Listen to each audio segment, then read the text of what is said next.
ఇది ఆది వినాయక దేవాలయం. ఇది తమిళనాడులో ఉంది. ఇక్కడ గణేశుడిని నర ముఖ వినాయకుడిగా పూజిస్తారు. ఇది గణేశుడి యొక్క అసలు ఏనుగు ముఖానికి పూర్వపు రూపాన్ని సూచిస్తుంది.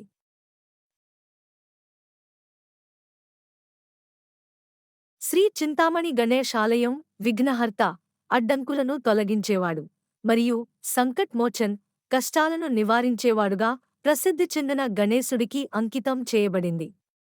ఈ ఆలయం దాని దివ్యమైన ఆశీస్సులకు ప్రసిద్ధి చెందింది. ఇక్కడ భక్తులు చింతలు మరియు కష్టాల నుండి ఉపశమనం పొందడానికి వస్తారు.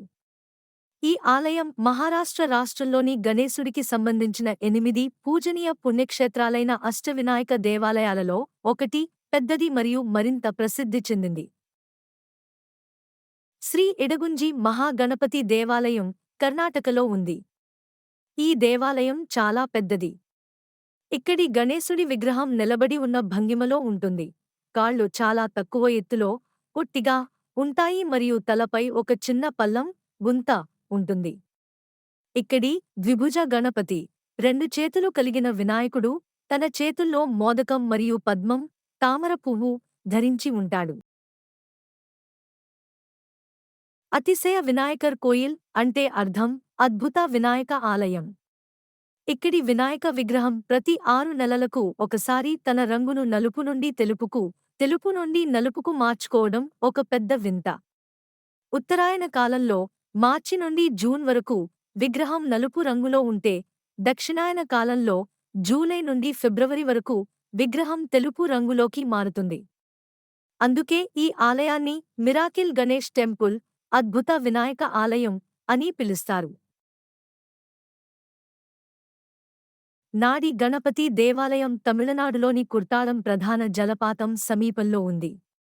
ఈ ఆలయ ప్రతిష్ఠాపన సమయంలో ఒక వైద్యుడు స్టెతస్కోప్తో పరీక్షించగా గణపతి విగ్రహం నుండి నాడి, పల్స్ కొట్టుకోవడం వినిపించిందని ఇక్కడి పురాణ గాథ చెబుతోంది.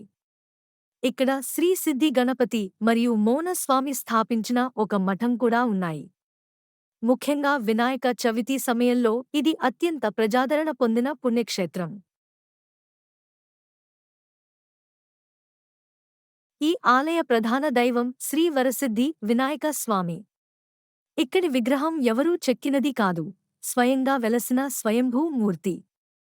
ఈ ఆలయానికి సంబంధించి ఒక అత్యంత ఆసక్తికరమైన విషయం ఏమిటంటే, ఇక్కడి వినాయక విగ్రహం పరిమాణం రోజురోజుకు పెరుగుతూ ఉంటుంది.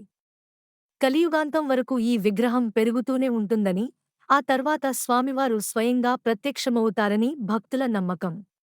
శ్రీ వరసిద్ధి వినాయకుడు ఏ బావి నుండి అయితే వెలిశారో, ఆ పవిత్రమైన బావి ఇప్పటికీ ఆలయంలో ఉంది.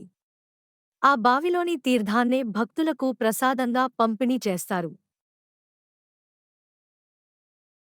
పిల్లాయర్పట్టి కర్పగ వినాయక దేవాలయం తమిళనాడులోని శివగంగ జిల్లాలో ఉంది. ఇది కనీసం 1600 సంవత్సరాల పురాతన చరిత్ర కలిగిన తమిళనాడులోని అతి పురాతనమైన గుహాలయాలలో ఒకటి. ఇక్కడ కొలువైన ప్రధాన దైవం 6 అడుగుల ఎత్తున్న అరుదైన నల్లరాతి వినాయకుడు. ఈ విగ్రహం యొక్క తొండం కుడివైపుకు తిరిగి ఉంటుంది. అందుకే ఈ స్వామిని వలంపురి పిల్లాయర్ అని కూడా పిలుస్తారు. శ్రీశైలంలోని గణపతి చేతిలో కలం మరియు పుస్తకం పట్టుకుని శ్రీశైలాన్ని సందర్శించే భక్తుల పేర్లను ఎంతో శ్రద్ధగా నమోదు చేసుకుంటారు. అందుకే మీ శ్రీశైల మల్లికార్జున స్వామి దర్శనానికి ముందే సాక్షి గణపతి ఆలయాన్ని సందర్శించడం అత్యంత ముఖ్యం.